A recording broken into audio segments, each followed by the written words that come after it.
Let's do it.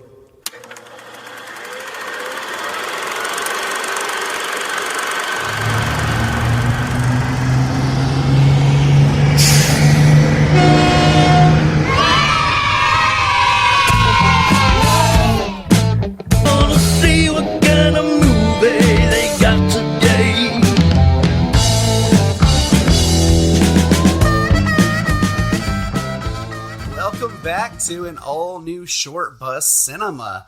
I am one of your hosts, Johnny Krug, and with me as always is my friend Rick. What's up, mate? Oh, man. It's pretty awesome to be back already because we just discussed a movie, like a week ago, which was really cool. Yeah, it's nice to, put one show out, not necessarily 3 months away from each other. So, yeah, it's going to be kind of cool to be semi back on track, right? I like to have my Short Bus Cinema like Jamie Lee Curtis likes to have her movements. Activia! Regular. But it's great to be back with you all. And with us today, we have a great friend of the show, Joseph from the Hysteria Continues podcast. How's it going, man?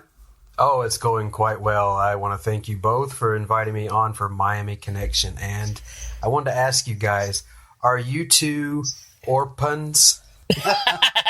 we are all orphans. We're all orphans.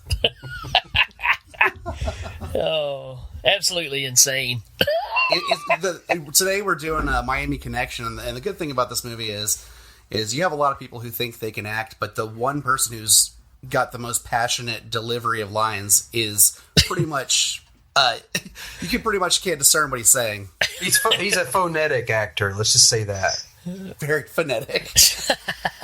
Well, I have to say, this show, Short Bus Cinema, was built for this movie. This movie is the pinnacle of what we had in mind when we started doing this show. So, folks, I mean, this is one you actually have to say, yes, you need to go out and feast your eyes upon this one. So we can't wait to get into this one, man. It's going to be a whole bunch of fun in this one. Sure enough, let's take a short break. We'll be right back. Get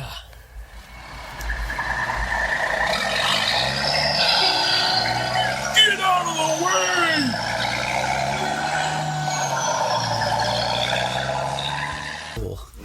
All I know is today's October the 31st. 31 backwards is 13. It's Friday, it's Halloween. It's the 13th anniversary of the lawnmower killings. It's a crazy loose. It's prom night. Hi, this is Tracy Savage, Debbie from Friday the 13th, Part 3. For the best podcast ever on old slasher movies, be sure you find Hysteria Continues. You will be glad you did. And hey, stay out of Crystal Lake, okay? Every episode, we celebrate a classic slasher movie, such as Friday the 13th, Halloween, My Bloody Valentine, Happy Birthday to Me, and, Crazy Fat Ethel 2? Please don't hurt me, Ethel! The Hysteria Continues, bringing slash with panache since 2011. Listen on Apple Podcasts, Stitcher, and all good podcatchers.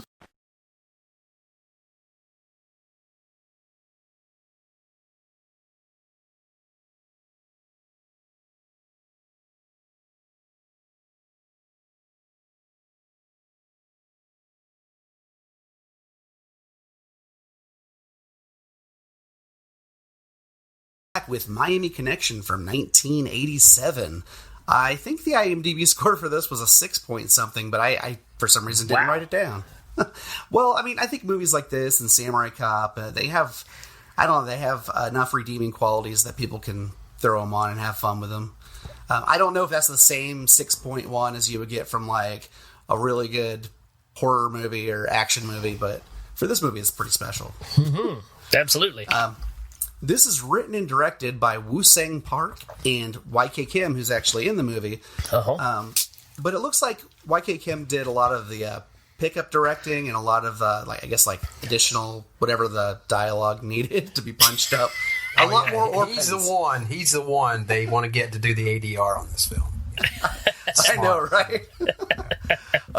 This movie stars YK Kim. He's probably the only person who went on to do a lot of, I think he did fight choreography, if I'm not mistaken. But Vincent Hirsch, Joseph Diamond, Maurice Smith. I was kind of hoping it said Dustin Diamond. That would have been fun. So Screech taking off. He's like the leader of the baddies. Ew. Hey, but Ricky, man, go ahead and get us into this. Okay, I mean, the thing about this is the movie starts off, you get a skyline going on, and it says somewhere in Miami. And what you got going on at the very beginning, for the first 3 minutes of this movie, there's no dialogue. It's all just been a head nodding. Why couldn't they just say in Miami? Why does it have to be like somewhere in Miami? Right, exactly. So just trying to drive up the mystery in case people wanted to go by and see where these scenes were shot. They didn't want to have a specific location, I guess. Yeah. So what you got going on here is two sets of drug lords getting together, and you can tell which one the drug lords are because they're wearing hats.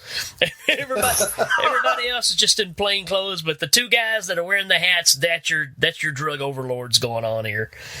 And again, just a bunch of taking packages, cutting them open, sticking your finger in it, putting it in your mouth, nodding your head. I'm a drug lord. I mean, that's kind of what's happening. Well, he's like straight up fun dipping that cocaine, man. Yeah. It's like it's that's straight up at like a one of those mixed packs of fun dip. Yeah, he dipped his pinky in it like 5 times. I feel like there's a theme going on here because this is my second guest appearance on Short Bus Cinema, and my first appearance, the film opened with a cocaine thing. It was they call me Macho Woman. Yeah. So if I come back again in the future, you guys got to pick some sort of cocaine-laced film for us to cover. Next visit, Scarface. Ooh. But, the way that you bust up a drug deal that's going on is you bring in some ninjas, because that's what happens, right, in Miami. Yeah, the Miami ninjas who ride motorcycles. And you get just a quick shot of the bikes on the road, but you don't think, okay, there's a bunch of ninjas driving down the road in Miami, going to stop a drug bust. No, that's what's happening. And the ninjas... Well, something doesn't sit right with me. I feel like the whole thing of not being seen or heard in the ninja code is kind of thrown out the window here with the motorbikes. Well, I mean, I totally agree. I mean, these are the most open, casual ninjas you'll ever see in anything. We're ninjas. I mean, that's kind of the extent of it. So excuse me for one moment. I'm going to run through the Dunkin' Donuts and get a donut real quick on my motorcycle. Well, did you notice also before they get there, like half these guys, I know you said they're wearing hats and stuff, but they look like, minus the Uzis, they look like they're in the Smooth Criminal video. Yeah, they've gone for the legit, drug dealer hat here, right? The gangster hats from the 40s, Well, one's almost like a cowboy hat, which is kind of weird, but, But, yeah, man, I like what Joseph said. I'm going through the Dunkin'. I need one with sprinkles. That's not at all racist.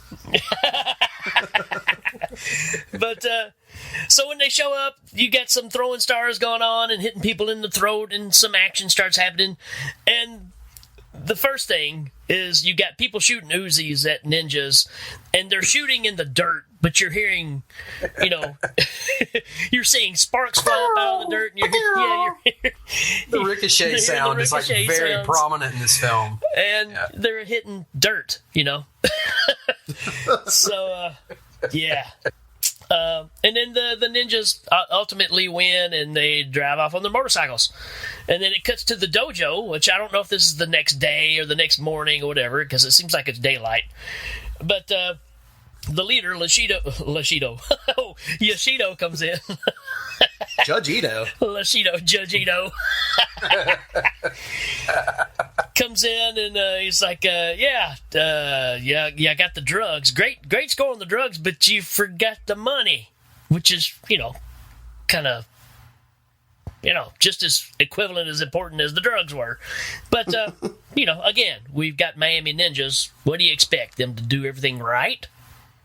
I think it's the very next scene. You say Miami Ninjas. I feel like this is the Jason Takes Manhattan of martial arts movies, because in the next scene, it like basically, because isn't the dojo also in Central Florida, like Orlando? Yeah, I mean, it keeps bouncing back and forth between an Orlando gang and these people in Miami, and it doesn't really. You do see a city line at one point. Well, yeah, because I mean, I actually lived in that same area where a lot of that Orlando stuff was, and I'm just like, they're not even in Miami. Yeah, again, I maybe it's because that's where it started off, and that's where the whole drug scene happened. But yeah, so you got ninjas that are stealing from drug lords to be their own drug lords and sell the drugs and keep their ninja school going. I guess I really don't know. That's the end game. Yeah, I mean, we gotta keep the lights on, so let's sell coke. We cannot close the dojo. Oh, man. And so now we get the ninja gang driving down the road, and we get a band montage during the opening credits. So here we are, folks. We're at the opening credits of the show after the big showdown with the ninjas and the drug lords. And we got some great music going on. And the ninja gang is riding up to town. And like I said, the band's playing in the background. Man, the ninjas are meeting up with an Orlando gang. So if you're not confused yet, we're bouncing back and forth. We got two gangs now of ninjas and these other morons that are now a team. I was watching this and I was thinking to myself, how many gangs are involved in this coke deal? I mean, this must be some high quality stuff. Well, when you got dude over there doing the dipping sticks in it, I mean, it must be pretty good. Yeah. So let's talk about what we see on the stage. And if you've seen any previews or anything, if you've looked up anything on this movie, this is what you see. We've got a band called Dragon Sound. We're friends forever. Oh, man. Their songs were all about the friendship. And yes. Not just one. They had several about friendship. And can we talk just a little bit about, like, I was reading a synopsis on this, and it's like a group of ethnically diverse friends who are all orphans, and yet they all have like very nondescript names: Jim, Tom, Joe, James, yeah, John. I mean, it's like everybody's name is a J. Mark. Or it's like one syllable. It's like Mark. Well, and we find out why in a little bit. Yeah. Okay. Because of all those YK Kim rewrites. We're gonna. I've got a sample of the main song. So if you don't believe me about the songs, here you go. Here's a nice sample.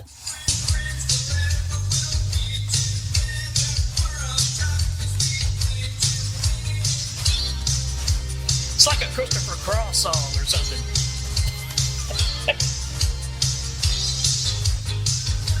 Sailing, sailing takes my breath away. It's, Michael Cimbala, Christopher Cross sounding tune, right? It's like Dude, it would have been on the Flashdance soundtrack.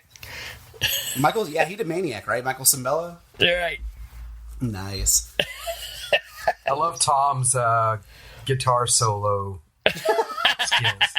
A little finger tapping going on. So let's talk about this band for a minute. This is the way you're going to understand this group that we're following. So, like you said, Tom, our guitar player, who's singing the song, is dead up John Oates from Hall & Oates, man. It is. I mean, oh my God, that mustache is exquisite. And the bass player, who is another main character in here, looks like Ross from Friends. Then you got your Jackie Chan guy over here that's, fake playing the guitar very badly. Oh, dude. It's like, it's almost more cringy than watching someone air guitar. It's like he's playing Guitar Hero, because he's not even using his hand to pick, right? He's just holding his hand over the string and swinging the guitar back and forth. Yeah. And then you got Jim, who I called Lamar when I was watching this.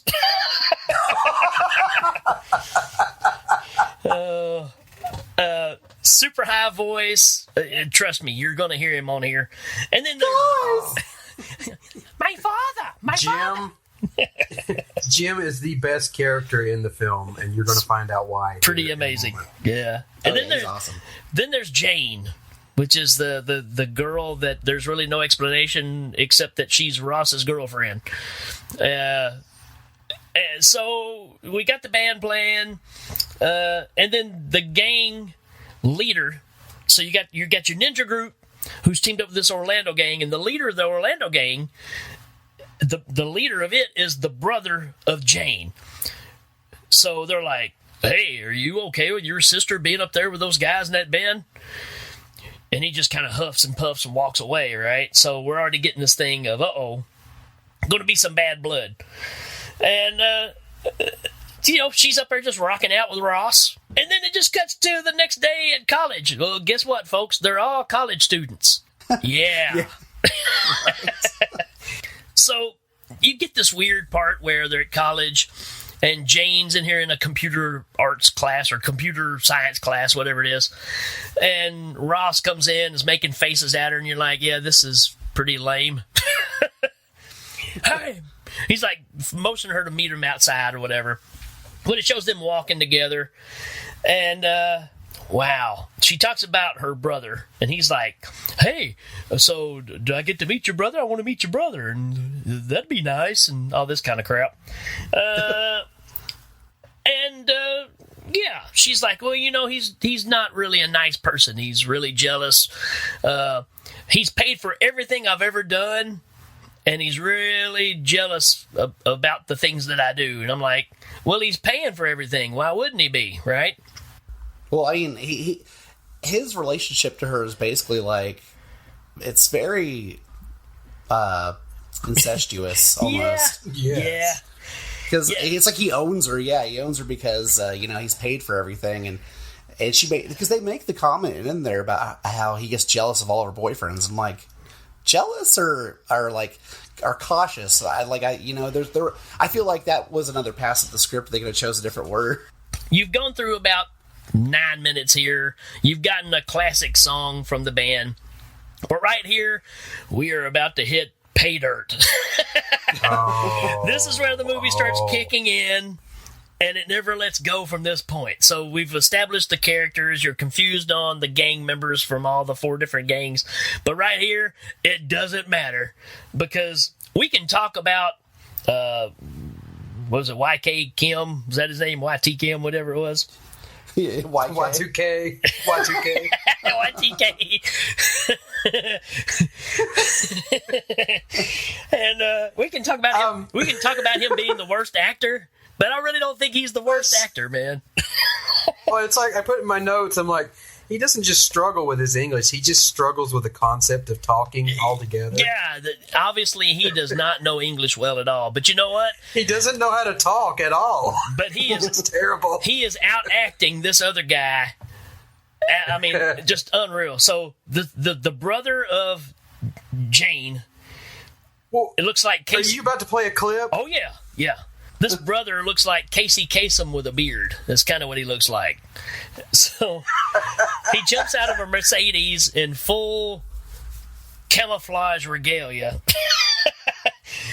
with a tiger tooth hanging off his ear for an earring. I mean, this dude is legit.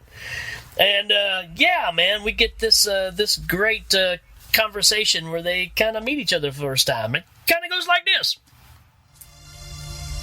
Jeff, this is my friend John. Well, Jeff, I heard a lot of good things about you. Where'd you find this son of a bitch? He's a friend of mine from school. A friend? How can you act like that? Shut up!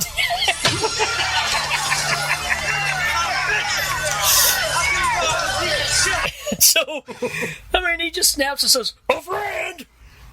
Oh my gosh, man. I lost it when this guy came on the screen trying to be all tough, and the acting is that pitiful. It's like the sound guy. Like the sound guy told all the actors, "Hey, man, the diaphragm on my mic is broken. If you could all just scream at the top of your lungs, that'd be great."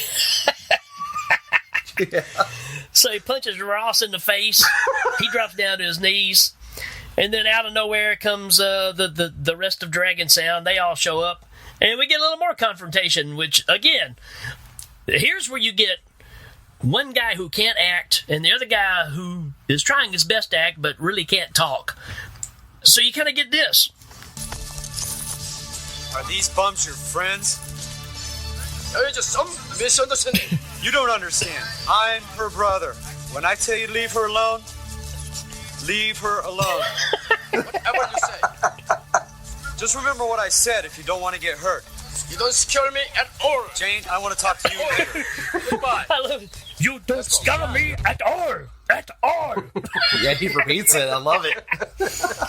Oh, man. He's very, very hot and cold with his mood. Because I feel like one scene he's screaming about a friend, and the next one, don't go near my sister. I mean, I'm sure I haven't watched it enough to look at everybody else's faces that's gathering around them to see if there's people actually going, is this a movie? Are you guys shooting a movie? Because this is terrible. So we get our first confrontation. So now we already know this guy doesn't like Dragon Force because of his Dragon Force. Dragon Force. Dragon Sound. If this band was Dragon Force, we could let a lot of the crudiness go pretty easily. Well, I was about to say, I mean, is there really that much of a difference? I mean... I don't remember Dragon Force having one damn song about friendship. No. Probably not. This next scene is probably my favorite because we come straight out of this back to the club where they were playing the night before, and you see a bunch of guys coming in there that looks like, I don't know, man. They look like anything but musicians. But apparently they were a band that used to play there that got fired, so Dragon Sound could be, I guess, the house band there or whatever. And so this band walks in, which they never mentioned the band's name, which is ironic because in most movies when you're talking about bands that battle each other, the other band's going to have some mischievous name, right? No, they never even mentioned the band. They must have really sucked. But well, they got replaced by Dragon Sound. Yeah. Good point. But this guy walks in and he walks up to the owner, and we get this, man. Some more great ad-libbing of terrible acting going on right here. What are you in here for, man? Waste my time? Bitch. I thought I fired you, boy. You fired me once because of the goddamn Dragon Sound? That's bullshit. They came in here to play goddamn songs for kids. Now who you bullshit? They play a lot better than you, man. They play none of the goddamn kiddie music. Your music's for old Hey, look, buddy. fat man, you don't know what music's all about. I tell you what, are you deaf? You sure don't know how to play, I tell you that. That's my ass. Got it? Tell me, That's it, fat buddy. man. You're history. You're full of You want to go out of here? I love how they filmed this scene with a lot of screaming in this room that has a lot of like reverb, so it's like extra annoying. Dude, this is like some kind of like ninja redneck white noise machine in the background. Exactly, and that's the thing. That's what amazes me about this movie because it doesn't matter if you're a fat redneck band, or if you're a club owner, or if you're a college kid, or you drive a Mercedes and look like Casey Kasem. Everybody knows martial arts. Oh, dude, when these venue, because it was the venue owner and that dude that get into it, like their manager or something, right? Yeah, and they both they start sparring in the middle of this damn bar. and it's not like these guys look like they're going to break out into anything. They're literally just shouting like your typical schlubby looking like bar owner. Fantastic, man. It cuts to Jenny's brother at ninja school. So Casey Kasem's talking business to Yoshido, and apparently they're tight. So the leaders of the leader of the ninja and the leader of this little gang in Orlando are big buddies, and it cuts from them talking business to the band eating before a gig, right? So they go to this little restaurant, and it's a pointless scene except for there's something that happens a little later on that just happens to happen there too. But this whole scene is totally pointless. There's no dialogue. There's nothing. There's just sitting there eating, and the guy that works behind the counter doing a Mr. Miyagi kind of, moving his head at him. That's about it. And if you notice the clothes they're wearing are the clothes they had on when they were at college, but then they go to play the gig straight from here. and they get their gig clothes, but then when they leave that night, they're wearing totally different clothes again. Not even the clothes they went in with. So it's like, what's happening here? Their laundry bill must be expensive. But yeah, we get we go back to the gig they were playing that night, and we get the song Against the Ninja. See, it's kind of like watching an episode of Jim here, right? Remember the cartoon Jim? Yeah. Where the bands just write songs about whoever they're fighting tomorrow or whoever they don't like at the time, you know? Well, it's weird, too, because isn't this the song that the girl sings on? Yeah. Well, and it's weird to me, too, because they're like, they made her seem like some kind of groupie that was pulled up on the stage during the first one. Yeah. And in this song, she's fronting the band. She's the lead singer. She's like, I said she looks like a cross between Linda Blair and Pat Benatar. So it's like Linda Benatar. I got a little bit of Lucinda Dickey from her, too. Yes, absolutely. Yeah. So here's the thing about this. You can tell they just found an applause an applause clap sample, and they don't line it up with the song. So the clapping is totally off from the song the whole time. It's kind of like your windshield wipers go into a song. Every once in a while they'll catch back up and be in time. Same thing with this clap. It sounds like this.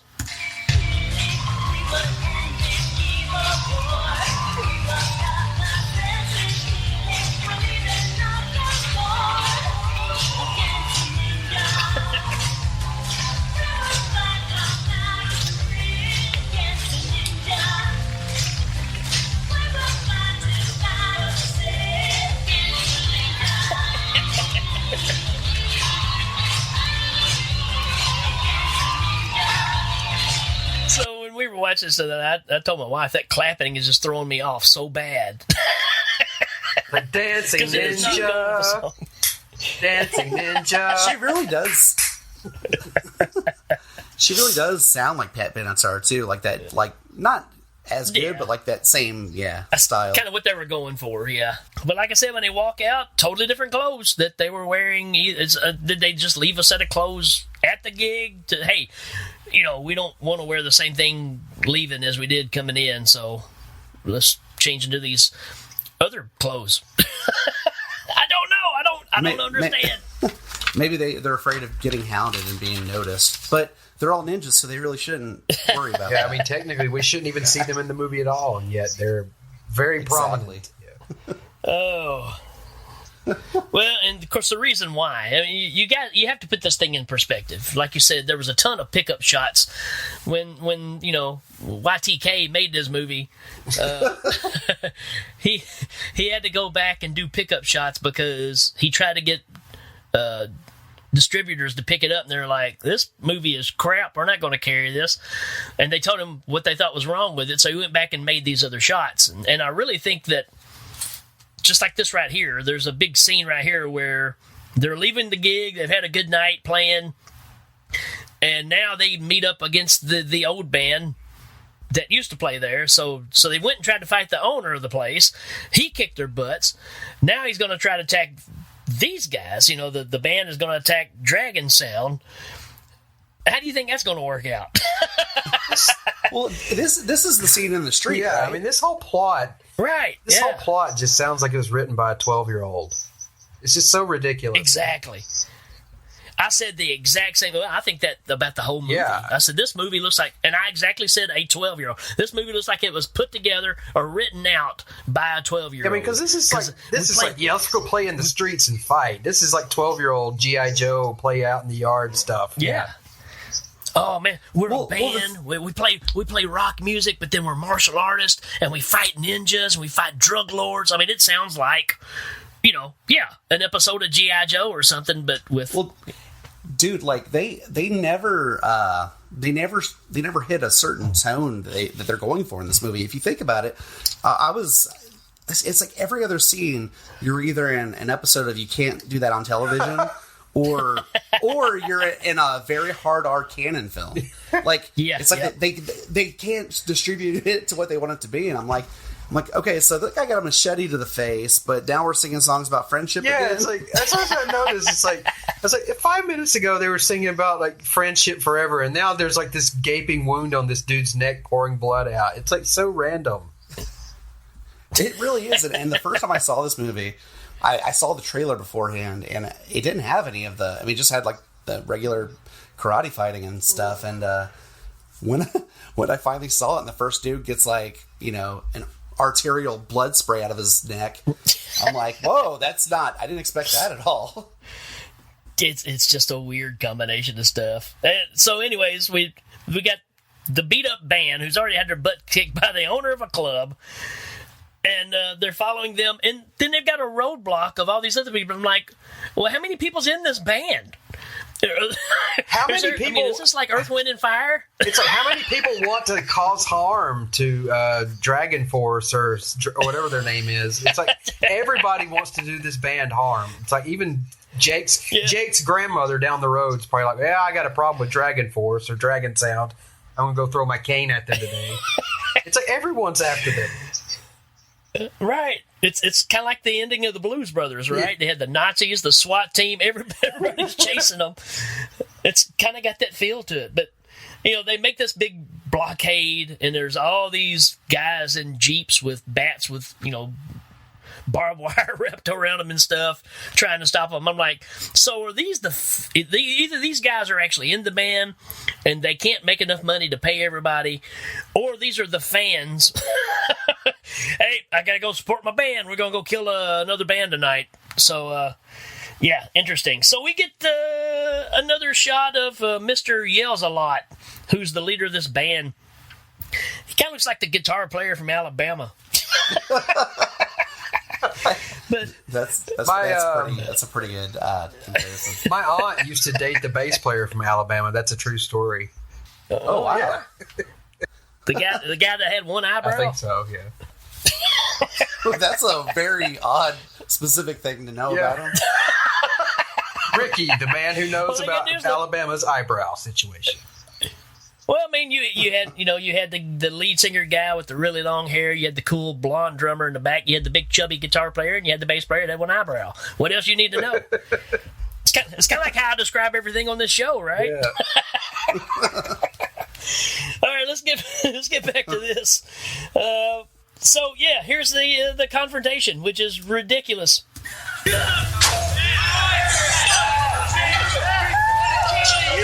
I lost my job. You got my ass kicked. You remember that hot shot? Now I'm gonna tell you what.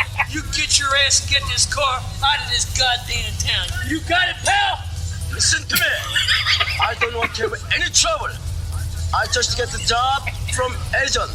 What? Don't bother us. Oh shit! I'm gonna give you all the problem you ever thought of, pal. Why is everyone yelling? Why? You know what I love about this scene is have you both seen Bordello of Blood? Yes. That dude that keeps yelling, he reminds me of the dude at the bar that's like picking up the dudes for the vampires. Like, the goddamn car! And it's like, GD this, GD that. This guy, man. I just love the listen to me. And then he said something about, I don't want to travel. I'm sure he said trouble, but it's not travel. I want to hear it again. I don't want Let's to hear it travel. again. I lost my job. You got my ass kicked. You remember that hot shot? Now I'm gonna tell you what. You get your ass and get this car out of this goddamn town. You got it, pal? Listen to me. Listen to I me. don't want to have any trouble. I just get the job from agent. Don't bother us. I'm gonna give you all the problem you ever thought of, He pal. said, Oh my gosh, bother man. us. Don't bother? Don't bother us. Dude, like, what is, I'm not even, like, I can't, did you say I got a job from an angel, or what did I you don't say? know. Agent. It's agent, Oh. I think. I get job from agent. Okay, because both times I heard angel, I'm like, is this going supernatural now? I just love it's like he became a South Park character. Listen to me. That's pretty good, I like that. And just this guy, he says, got my ass kicked. You remember that, hot shot? Well, no, they don't remember that. They weren't even there. You went to that club by yourself, got your butt kicked by the guy that runs the club, and you expect them to know about it. I would love to have seen, like, I'm pretty sure they didn't have table reads, but I would love to see them if they did. Listen to me. I think their table reads were probably like their first take, actually. Yeah, probably. Or their only take. You guys know words, their right? only take, actually. Oh man, incredible. So guys, here we are. Oh, this is we're doing a movie. We're doing a movie called Miami Connection. We've had ninjas, we've had drug lords, we've had motorcycles, we've had rock bands, nothing will martial arts. What are we missing? Oh, so it's Lamar or Jim in the movie. And I've got this whole clip, guys, because there was no way I could edit it out. and we don't want to miss the glory of this thing. I've even thought about next time somebody asks me something at work, I thought about just learning this whole dialogue, monologuing, and just saying it. I can imagine it's like, hey Rick, man, what do you want to do for lunch? My father. Dude. Amazing. So here you go. Here's a taste of this is the story in a nutshell of what this movie is about, I think. Sorry, I was hiding from this from you guys. Oh man. But this looks like your brother. I didn't know you have a brother. No, you had a brother. It's my father. What? This is your real father? Yes, it is. You sure? I didn't know you had a father. I thought we are all orphans.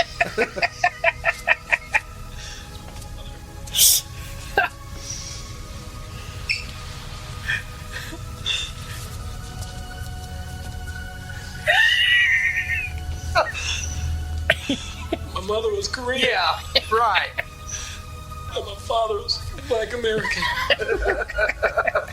She gave me this picture when she was real sick.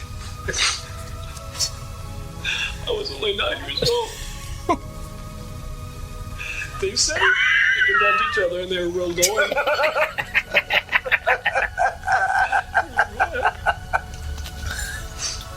But then when he finished military duty, he left. And we never saw him again.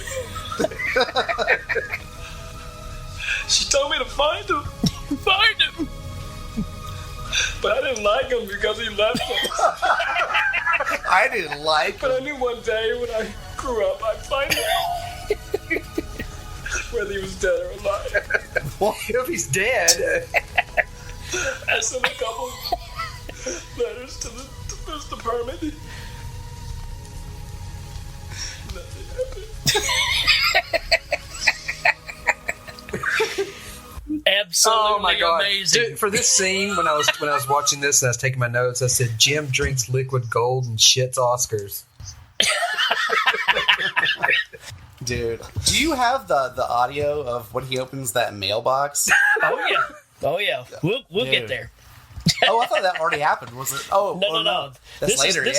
This is where the first guys, where Ross is holding the letter away from him and he can't get it from him. Give it to me. Give me the letter. You know, no one's really wearing. Okay, first of all, most of them aren't wearing shirts. But all of them, yeah. But Lamar's walking around with his fly down and his like pants. Yeah, he's like showing showing the top of his roof, like the underwear sticking out of his shorts. I'm like, dude, put some fucking clothes on. Well, I think he's got the towel on him. And he just said, "I'm about to go jump in the shower." And so, I mean, that's his thing. And later on, when we get to the mailbox scene, he's wearing the same thing. He's even got the towel on his shoulder. Well, there's two. It's like, is this his routine? Before he goes to the bath, he's got to read a letter from something. Yeah. Oh, I forgot. I got all my clothes off. I better go check the mailbox. Not only Jim's monologue is great, but there's like so much in this scene to point out. For one, like, he's like, hey guys, I'm going to take a shower first. They're like, okay. Then they're like, hey, you trying to wake up the neighbors? Yeah. Are you trying to wake up the neighbors? Hey, what's going on here? Who's trying to wake up the neighbors? He says it like 10 times. And then they position the camera to like kind of like focus on all the guys walking toward Jim.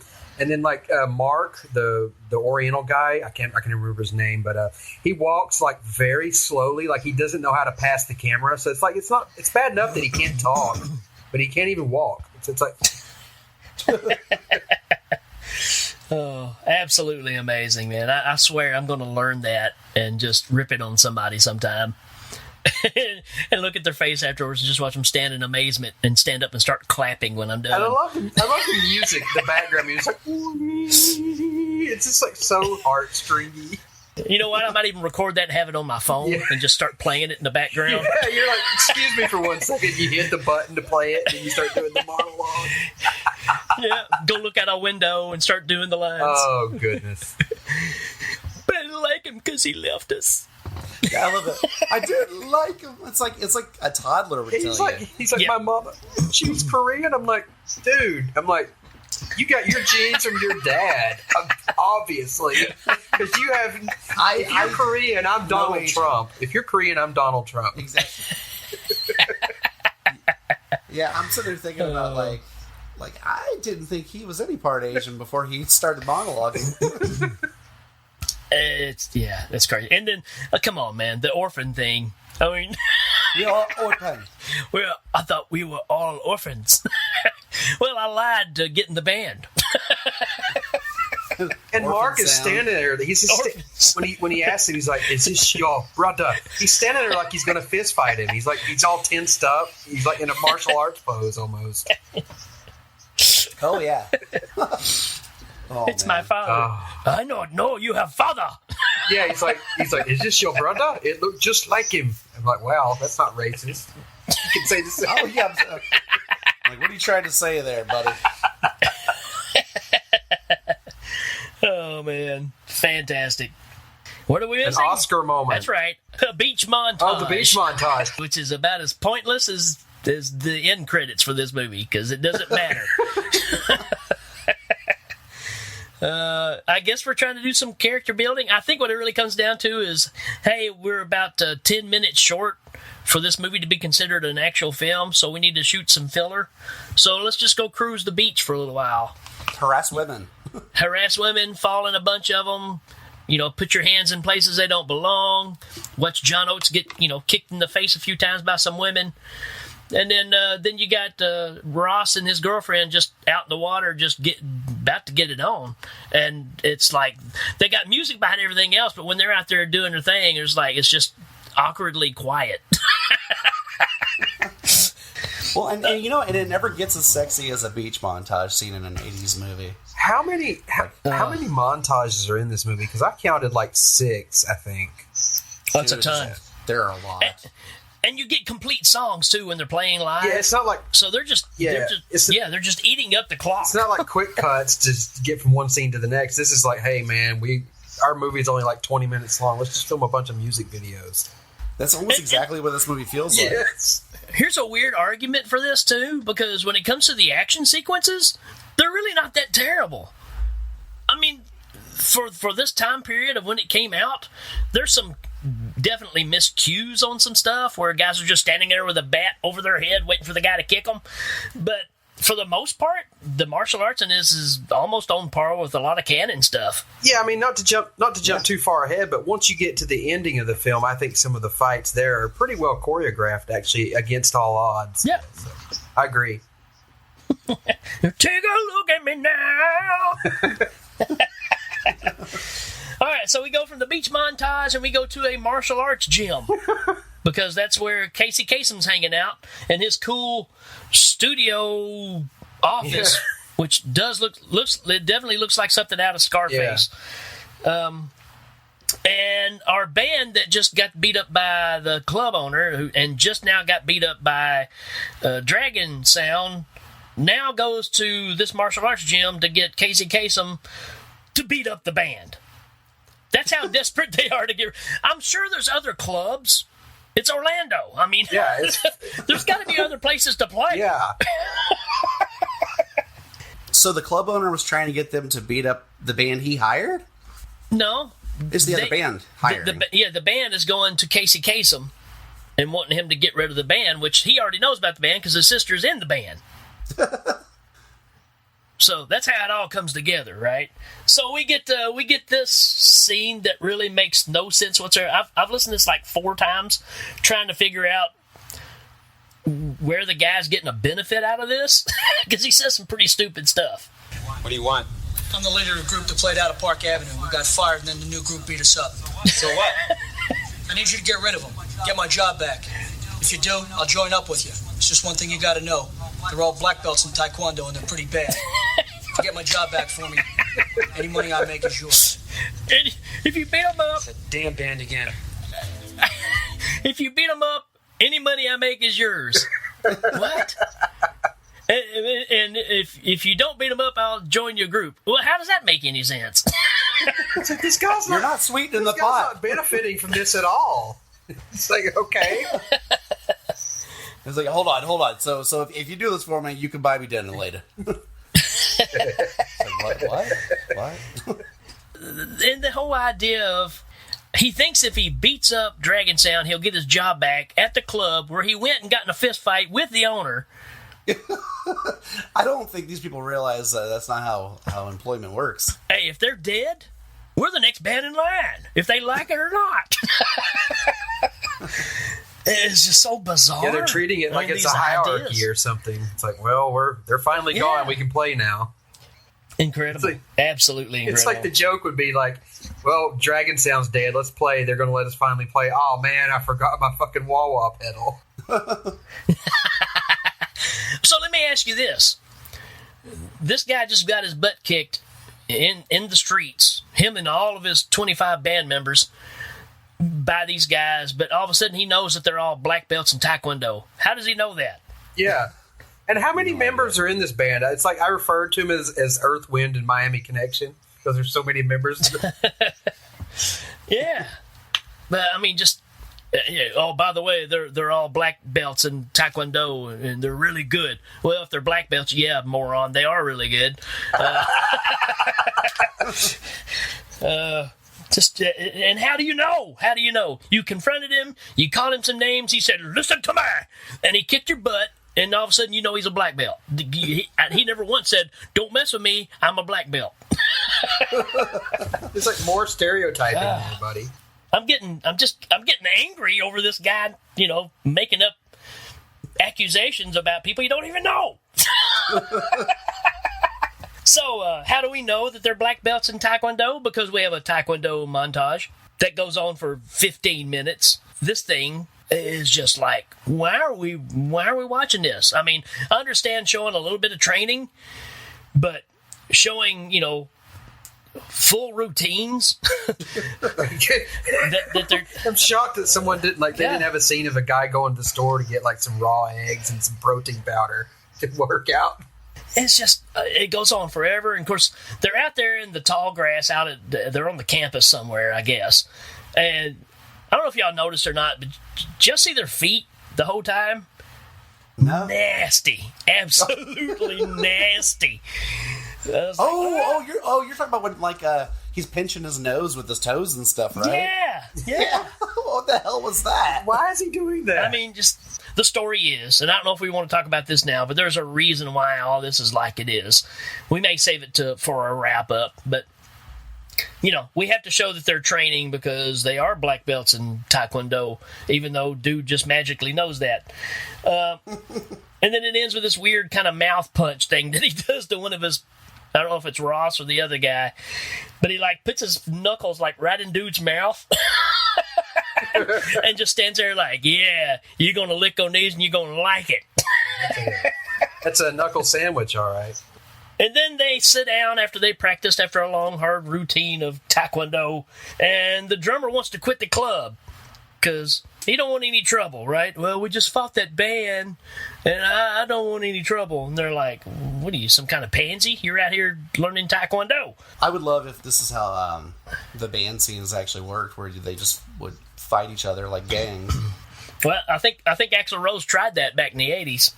That's how they resolve all their differences, just throw some punches here and there. Then the drummer comes up with this crazy world tour idea. Oh my God, yeah, my wife and I were cracking up at this. I mean, guys, you've played at one club in Orlando, and you're college kids. Yeah, and apparently it's the only club in Orlando. Well, you guys don't know how internationally known friendship is. So they come with he comes up with this crazy idea of them going to every country that each person in the band is, I don't know, representing. Yeah, they do talk about their heritage and stuff, right? Yeah, we can go play in Israel. And I'm going, yeah, I don't know if that's a good idea. Yeah, I don't think that's going to happen, buddy. No. And then we can go to Italy and we can go to Africa. I'm like, what? Oh, God. Yeah, it did feel like they were walking a very tight rope there where they were going with that. I mean, you can see kind of what they were trying to do and show this unity and everybody's the same, and I get all that, but it's like Captain Planet. Yeah, that's exactly what I was going to say. This movie feels like a Captain Planet episode. A bad one. Or maybe the Mr. T cartoon. Yeah. Well, that was Gymnastic Kids. I'm sorry. So out of this, the band's like, yeah, sure, drummer, that sounds like a great idea, and you can do a drum solo. And they like wink at each other like, yeah, he's fired next week. Now it cuts back to the restaurant where earlier we had a scene that didn't make any sense at all. And there's a group of hoodlums in there that just decide they don't want to pay for the food. And Mr. Miyagi goes out there and kind of tries to clean their clock, but they push him down on the ground and try to beat him up. Dragon Sound shows up and, they're like, oh, you were doing good out there punching them. And he gives them the Miyagi speech of Taekwondo, not about fight. It's in your head and in your heart, that kind of thing, in your mind and in your heart kind of thing. It's like, yeah, we've already seen this before. We don't have to see it again. And that's the extent of having this guy that runs the restaurant. What it really comes down to is half the people in this movie are students of YTK. He's just sticking people in spots here and there just to make a movie. And, we cut off that and we go back to some more on-stage clips where they're doing Taekwondo in the middle of some of their songs. Yeah. Yeah. Is this the scene, directly after this, whenever John Oates gets kidnapped, or am I off? Yeah, we're getting close because they walk out to the car and there's a note there that says to meet Casey Kasem and go toe-to-toe with them. And then you get the Jane and Casey Kasem talk where she goes back to his place like, what are you doing? You trying to pick on my friends? He's like, look, I'm trying to take care of you. Friends? I'm Casey Kasem, and I'm going to kick his ass. Oh, this is where they show up at the railroad station, right? So it's just three of them. You get the three guys that have been training Taekwondo. You get YTK and Ross and the drummer who's, wanting to go on the world tour. So they drive out to this railroad station, and Casey Kasem's gang's there, and the band is there. And while they're standing there waiting for the car to show up, you get that sound effect of a hawk in the background. It's like... But I love this fight, though. This railroad fight is awesome. It's fun, man. Because, and it's only the three of them, so it's not the whole band. And you're kind of see this throughout. You got three of them that are pretty good martial artists, and the other two, not so much. And so they show up, get in a big fight. The thing that stands out to me is you got some pretty decent martial arts going on here. And you got that redneck dude with the long stringy hair that hides down in a hole in the ground and pops back up. And he's like, come on, man, come at me. And he just kicks him in the ribs and he falls down. And then you start hearing sirens go off. The guy you're talking about, the backup dancing hillbilly? Yeah. Oh, dude, yeah, that guy was that was a trip because it seemed like it had to be comedic, right? That had to be intentionally comedic. Okay, well, it's weird because, again, this scene wasn't that at all. This dude, jumps up and starts doing this, Britney Spears backup dancer routine. Yeah. But he looks like Cletus the Slackjaw Yeah, yokel. you just got served. He looks like a guy that I went to school with that would be blasting Pink Floyd in his, flatbed truck or whatever. Yeah.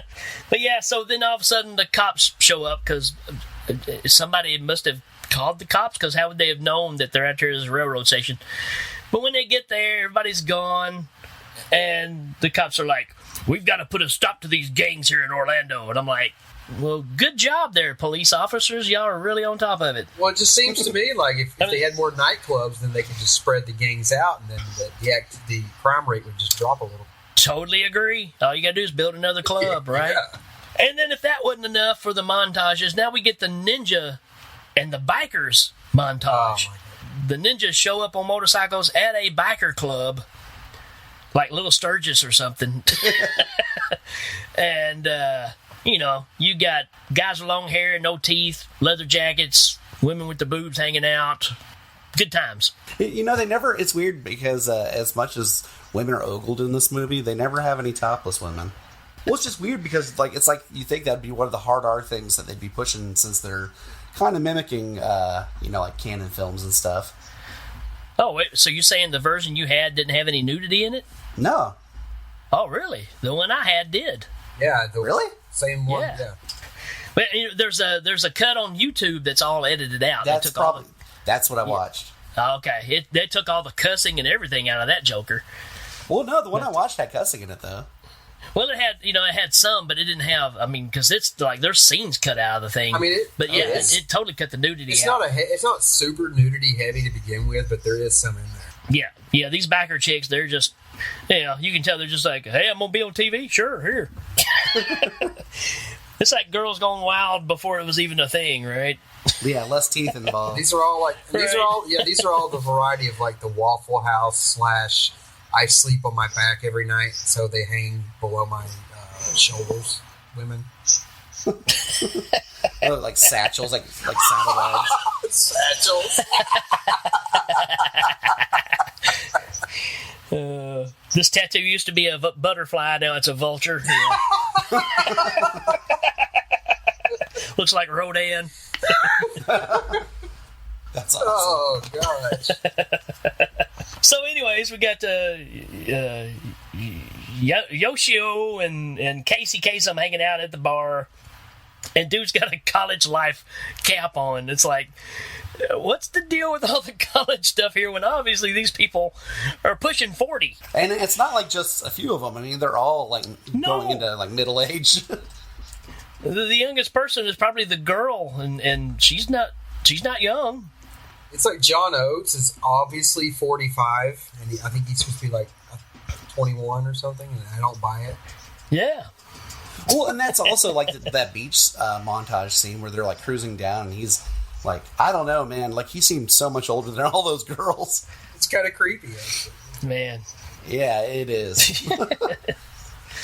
And we jump right out of this, and it goes back to another day at school, and there's a group, another gang in a car, all dressed in camouflage, and they kidnap John Oates. Yeah, and when they get him, and they put him in the car, and then when he shows up at the place that they're going to hold him hostage in, this little room, he's shirtless again. He had a shirt when they threw him in the trunk. Now he don't have a shirt when they beat him up. It's like what the heck is going on here? So it's the question you have to ask yourself is like, A, he either said, hey, dudes, look, I know you're going to tie me up, but can I take my shirt off? I'm kind of hot. Or B, the bad guys are like, get in here and think about what you've done. Oh, by the way, take your shirt off. I mean, either answer is going to be weird. And what was the reason for kidnapping him? Did they think that was like the dragon sounds like Ace in the Hole? I mean, no, he did the finger tapping, I guess. Well, they can't do friends forever if he's not in the band. Well, they'll just replace him. They'll just be like, well, he's gone, he's dead, but we'll get Daryl Hall in here, and he'll be the backup. Yeah. Oh, here she come. And you're right. This is the thing I don't understand. They kidnap him, and you can correct me if I'm wrong, because I must have missed this, but do they leave anything behind to let them know, hey, we got John Oates, and we'll be at this location? Yeah, a copy of Private Eyes single. Because they just show up at this place, and it's almost like an old mill yard or something. And it is. It's like a grain silo. Yeah, and they take John Oates and they like hang him up on tie him to a post on top of like a silo or something. Yeah, it's like there's a grain silo down here. I think it might be pretty cool to film at. We'll just throw that in there as well. That's why not. And they even make reference to they're supposed to be here at certain o'clock. They're supposed to be here at so and so o'clock. And I say we just go ahead and shoot him down and get it over with. And I'm like, who let them know where you are, what time to be here? Because none of this has been established. Yeah, they've divined it somehow. But anyways, you know what's going to happen. They're all sitting there waiting for Dragon Sound to show up. And guess what? Dragon Sound shows up. And from here, it gets pretty crazy. Because we've gone from just beating up casual band members of other bands and guys that, just want to rumble to now we're going to start, actually killing people. Oh, dude. When we get to the finale of this later, man, there's no coming back from what they do. So they sneak in. This is nighttime. There's several people that get, chopped up with swords and stuff. And then Jackie Chud and Casey Kasem's fighting up on this ledge. And then Ross just kind of shows up magically. They're climbing the staircase going up to the thing. It's like he wasn't there at all. And then it pans back down to him again, and he's patting him on the shoulder, and he takes off running. It's like he wasn't even there. He wasn't even in the shot. And now he just magically appeared and takes off running. And Casey Kasem gets up to the top and falls to his death. I didn't expect that. I mean, when you first see this movie, it's just not... Because he seems like he's one of the main bad guys. Yeah, I mean, I was kind of surprised too, especially with the story of who he is and how he's tied to the band and all that stuff. Interesting twist, but you can tell it doesn't really matter at all. So it definitely doesn't matter to the sister. That's what's amazing. It cuts from this to... He goes back to Miami to the ninjas, and Yoshido is upset now because he's heard that Casey Kasem's been killed. So now we're going to have some ninja revenge. So because Casey Kasem got killed, now the ninjas are pissed off. You know what we got to have here? A ninja montage. We got to show them training and getting ready to fight a band. They took out 2 drug lords and all their druggy help, but they got to train to fight a band. It's a Hey Dragon Sound. After we kill you, wait till you see what we do to Def Leppard. We're coming for your arm, Rick.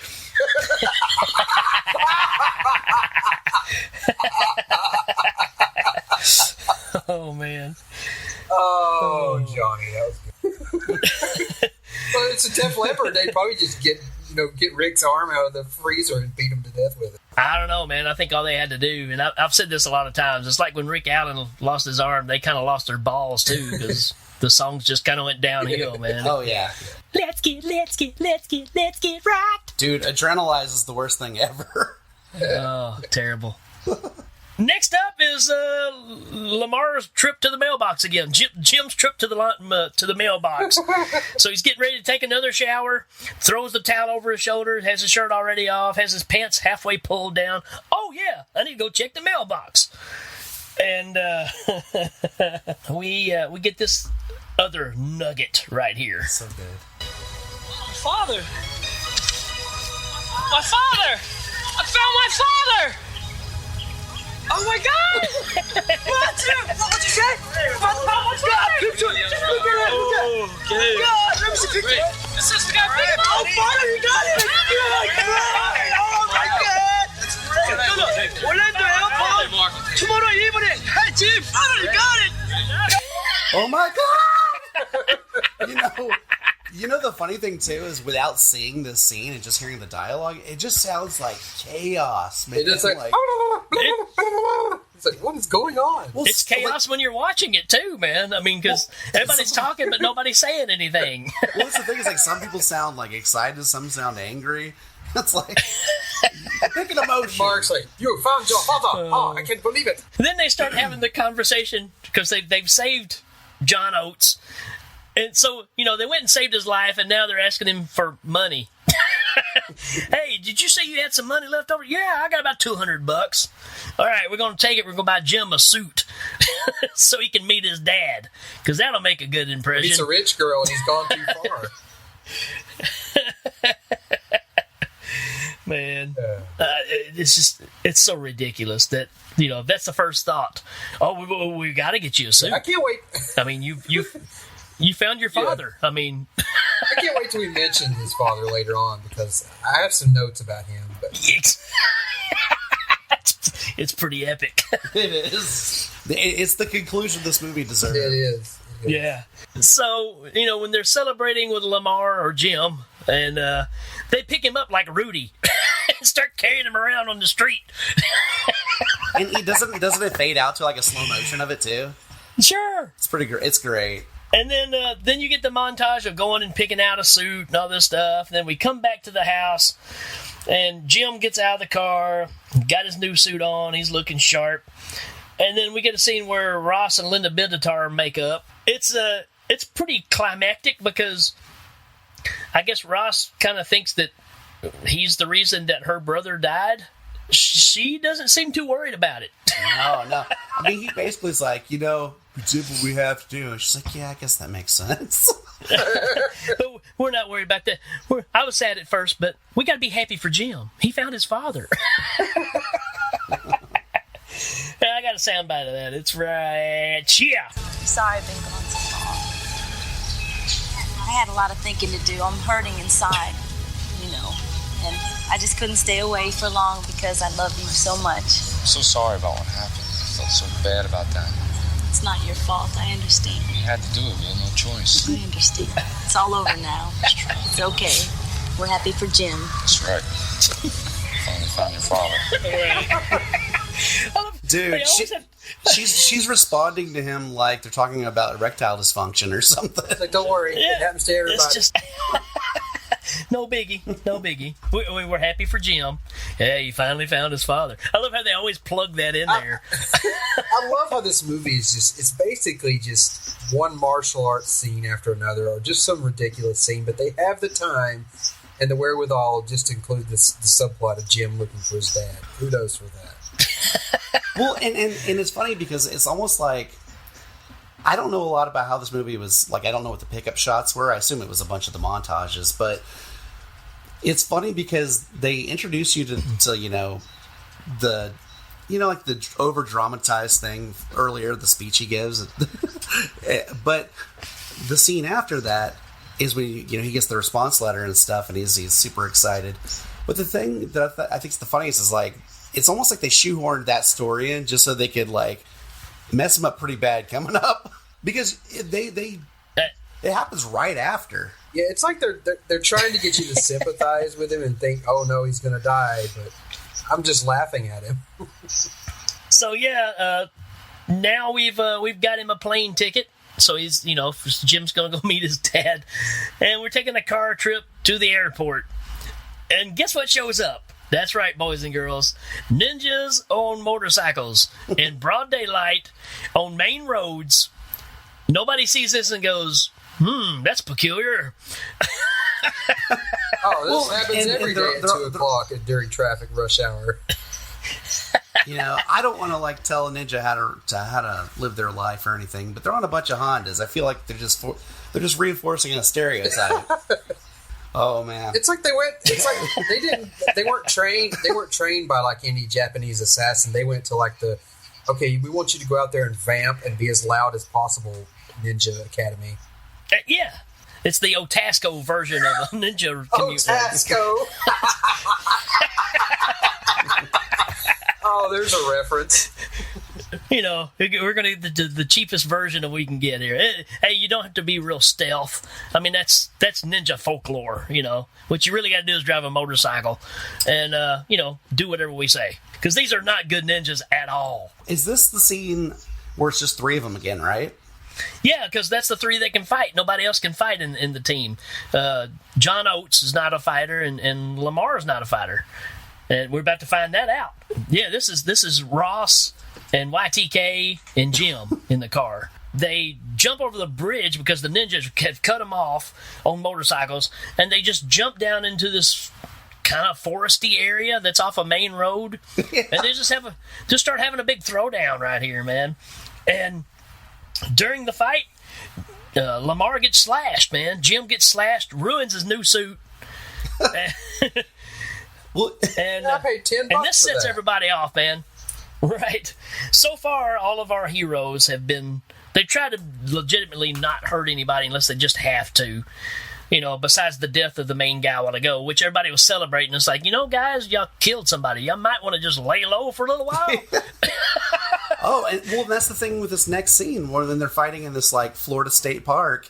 It's in this scene, it's like, you guys can never come back from this. You are murdering people. And when Lamar gets slashed, then they just snap. It's on from that point on. And what I love, this scene where Jim gets slashed, man, the reaction from YTK is incredible. Kind of sounds like this.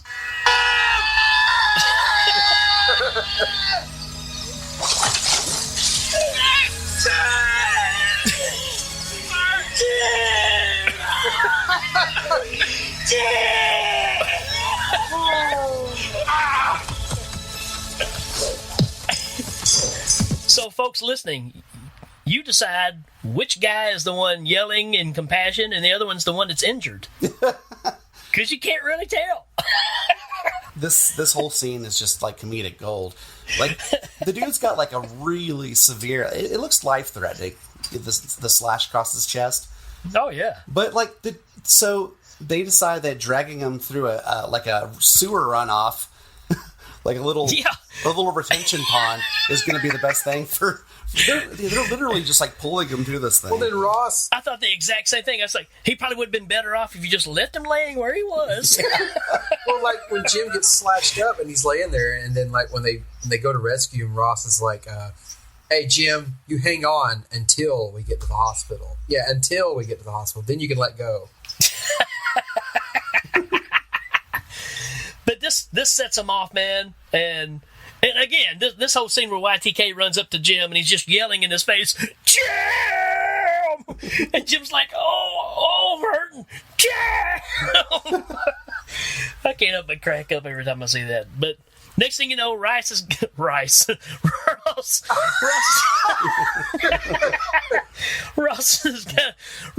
a samurai sword. And he's just killing ninjas left and right, man. Dude. And he's done ripped off his shirt. He turns into just this unstoppable badass right here. It's like Schwarzenegger in The Predator. I mean, he's gone this far off the edge. He's not coming back, man. He's bloody from head to toe. He's just running and slicing ninjas up. It's awesome. This is what all of those montage scenes of getting his nose squeezed by someone's big toe. It all built up to this moment where he becomes a freaking serial killer, pretty much. Yeah. Everything was leading up to this moment. Yeah, I've got it right here. It says Ross and ninjas killing. Then it says Jackie Chud killing. At this point, they're wiping out every ninja that's there, which is probably 30. It's like half of Orlando. And then you get the scene where the main ninja Yoshido is sitting down and resting, and another ninja runs up and goes, "Boss, they're killing us all." And I don't know if you got to see this or not, Johnny, but he pulls out his sword and cuts the other ninja's head off and starts laughing. Yes. Oh my god. Oh yeah. I saw that. I was like, why? Okay. Why would you do that? What a way to resolve conflict. You just imagine later they're talking to him and they're like, "Yeah, so when you were holding the head, the laughter was a little bit unnerving." Yeah.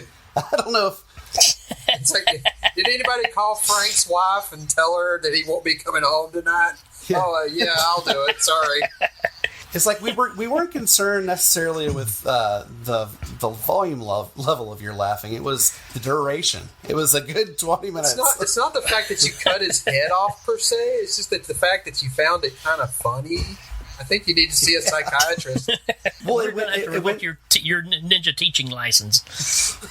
Well, it went from and your Otasco badge. But then we get the final showdown where you got YTK fighting the white ninja. This is what we've been waiting on the whole time, but we didn't know it. You know how you watch a movie and you're like, "Oh, there's your main bad guy." It's kind of like Cobra, right? You got that main bad guy and you want Cobra and you want them to match up. And here's the big showdown. Well, this is what we got here, but we didn't know we were waiting on a white ninja for all this to happen. That's just kind of how it played out. And so we get a lot of action here, and YTK gets a little cut across his leg, but that doesn't stop him. And luckily, because we had such a long Taekwondo montage, he whips the white ninja pretty easily, even though the white ninja was training while the ninjas earlier in the montage. he kills. Well, you think he kills the white ninja, and he's laying on the ground, and then YTK does that thing where you turn your back on him, you walk away. Like he jumps back up, and he thrusts at him with a knife, and he uses the same technique that we saw during that Taekwondo training to kill the ninja, where he takes his blade, turns it back the other direction, and stabs him right in the chest. It'd been cooler if it'd been like a Jack Burton kind of thing, but it wasn't. It was just, hey, misdirection of the hand, make you stab yourself. So yeah, we do this, and then somehow they get Jim back in the Cadillac convertible and taken to the hospital. I like when they get to the hospital, the doctors, this dude has been carved like to shreds, and the doctor's like, yeah, he can go home, he's okay. It's like, he's not even going to stay overnight, like one night for observation. I mean, come on. Well, that sewer water they drug him through, some healing properties or something. It took care of all of it. Some leeches got in there and fixed everything. So, but yeah, while we're at the hospital,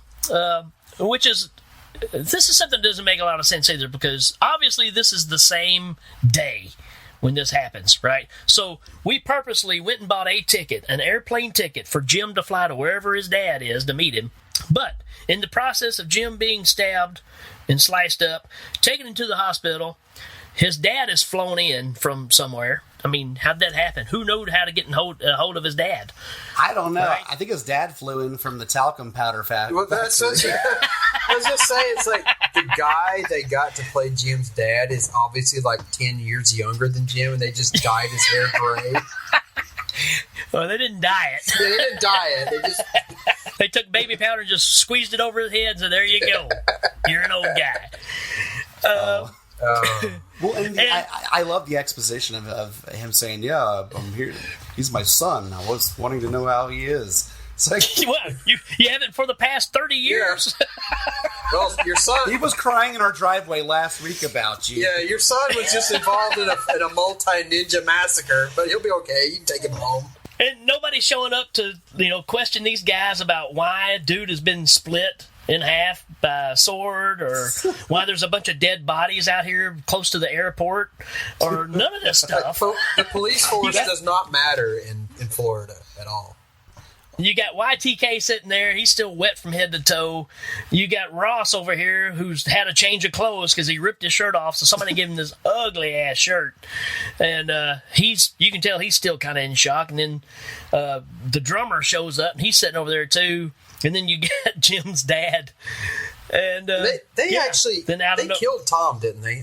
I don't know. I thought Tom, John Oates. He never went out there, did he? I thought they kidnapped him and then they killed him, didn't they? No, they saved him because he's the one that gave him the money to go get Jim a suit. Okay. It's that thing, you got 2 of them that couldn't fight and 3 that could, but nobody dies because they're dragon sound.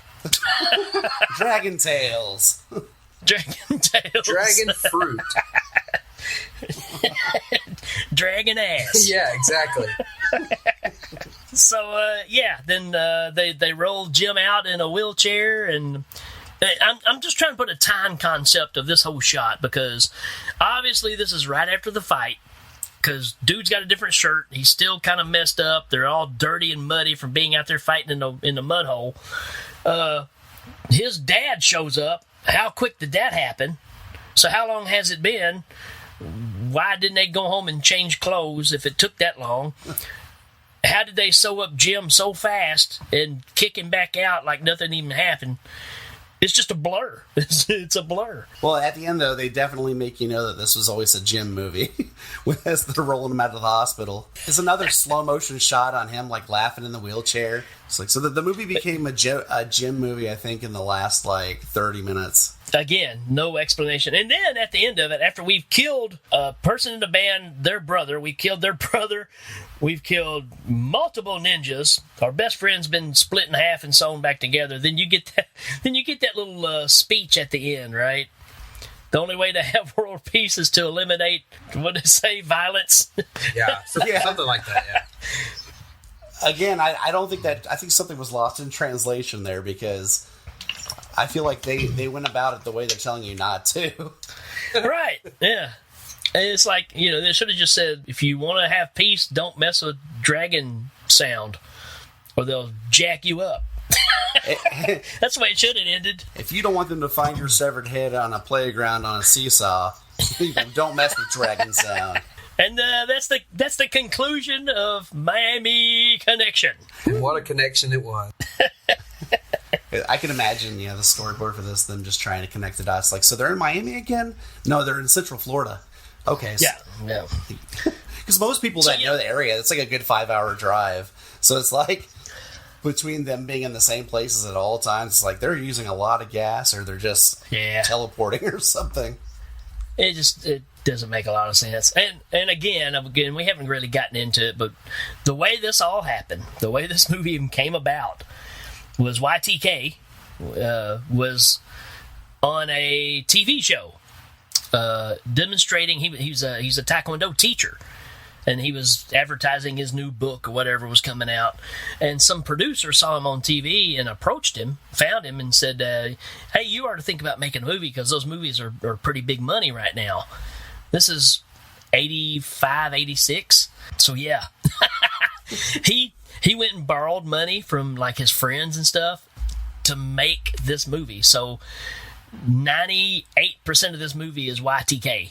He put all this together, come up with the storyline, gutted it, and went back and reshot stuff, which put some things out of context. I mean, it's a mess. And he just kept trying. And that's what's amazing about this, because this movie was totally lost up until about 2012. And what happened there was somebody had an actual copy of this movie, which, again, it was never really distributed. It completely flopped. Never even really made it out in the market in the 80s, even on VHS.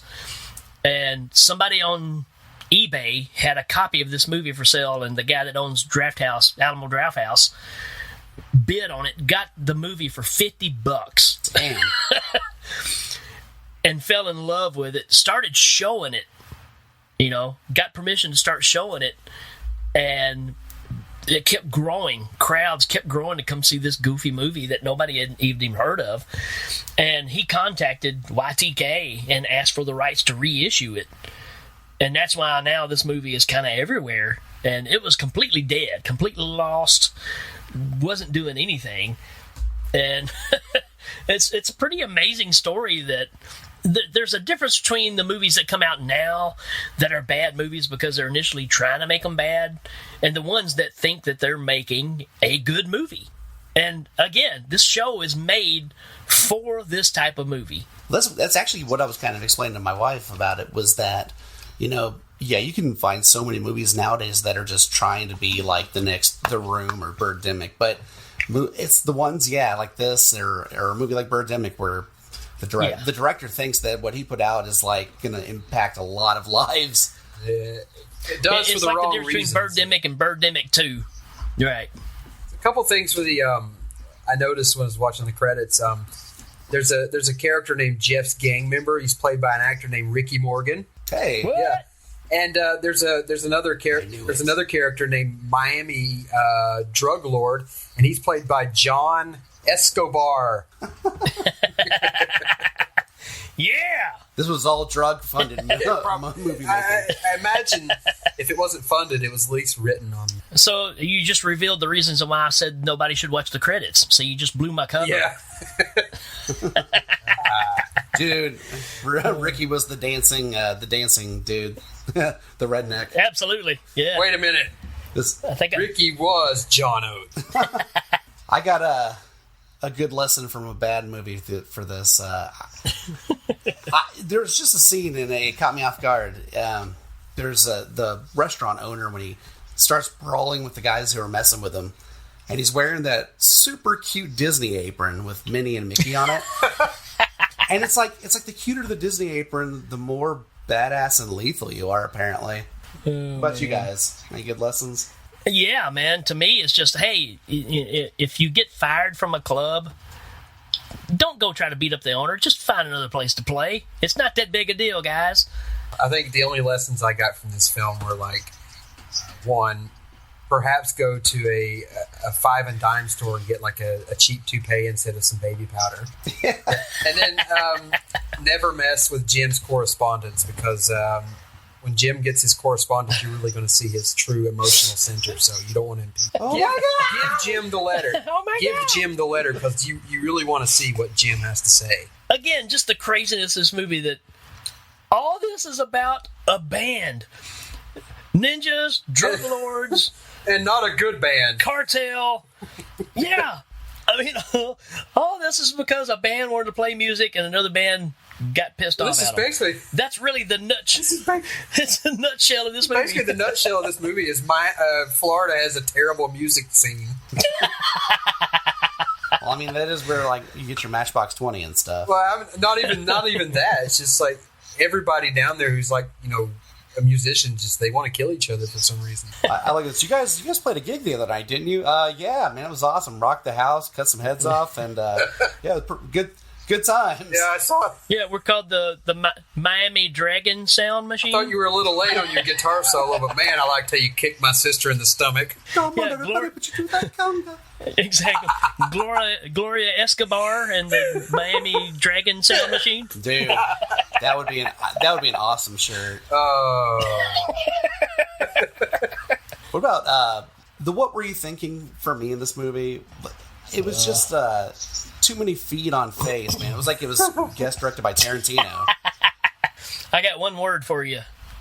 Orphans. Yeah. Orphans. It's like, what is the significance of them all being orphans? I mean, it really doesn't matter. It makes no difference whatsoever. Yeah. Well, and I still go back to that whole, like, how long have these guys known each other? Because they're like, they seem like they're really good friends, but he's like, no, we are all opens. It's like usually when you're an orphan, when you get out, when you're 18 years old and you go live your life, it's like these guys spent all the time at the orphanage. It's like, hey, let's get an apartment together. Yeah, and it's not cute to keep calling yourself an orphan when you're in your 40s. Yeah. I'm just going to put it out there. We are all orphans. This movie really reminded me a lot of The Room because it's written in a way that, like what Tommy Wiseau, they kept telling him, like, Tommy, man, people don't talk like this. And he's like, no, you got to read the script the way it is, the way it's written. And that's the way this film feels. It's like it was written by someone who just has no idea how human beings behave.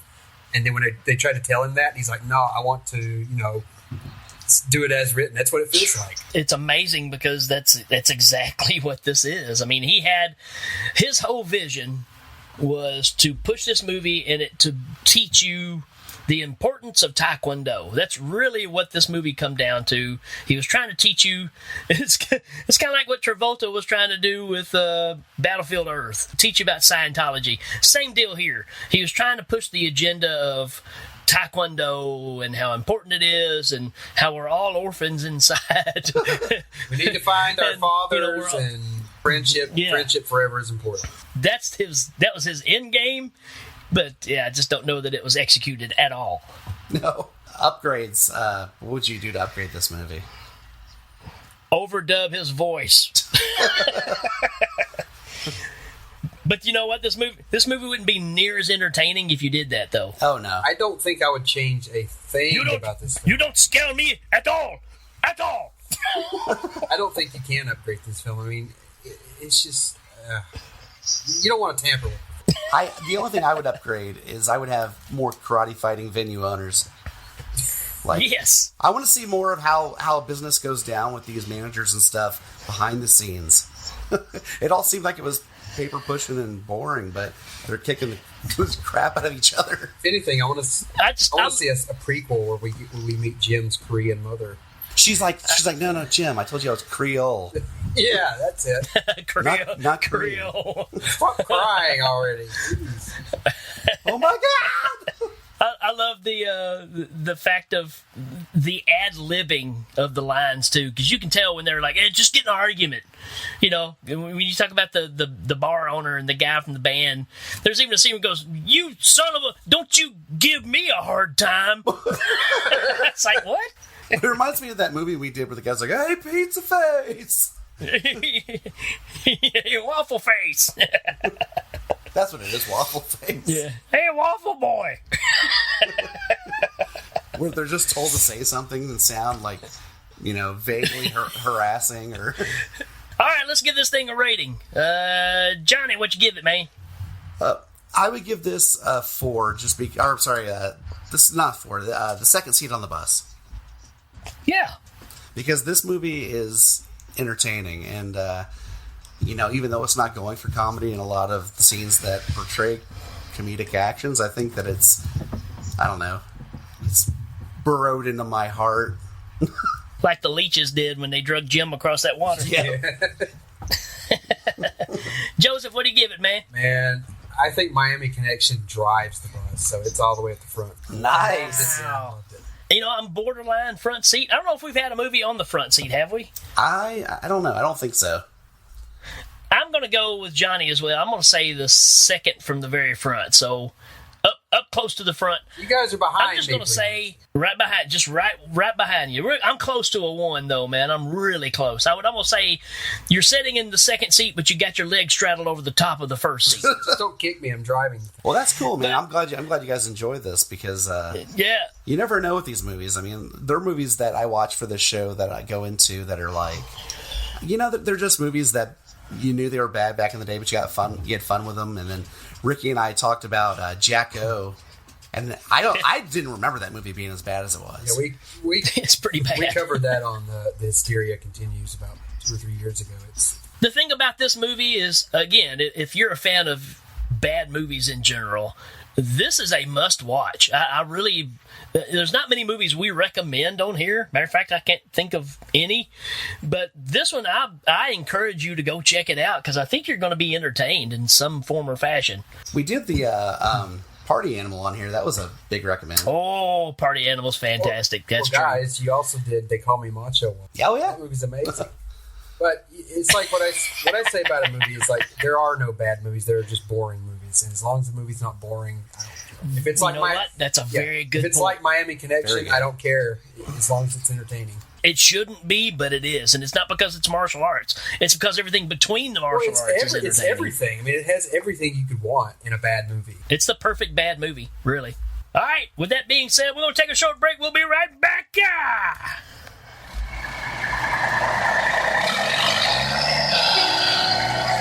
out of the way!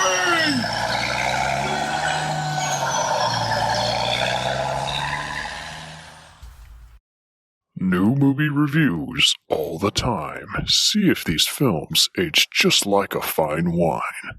Oh no, we'll jack it up again. TV, games, and more within. Rotten Tomatoes and IMDb are all the rage, but we'll lock those critics up in one cage. The Jacked Up Review Show, every Wednesday evening on Spotify, Podbean, Anchor, and other available podcast apps.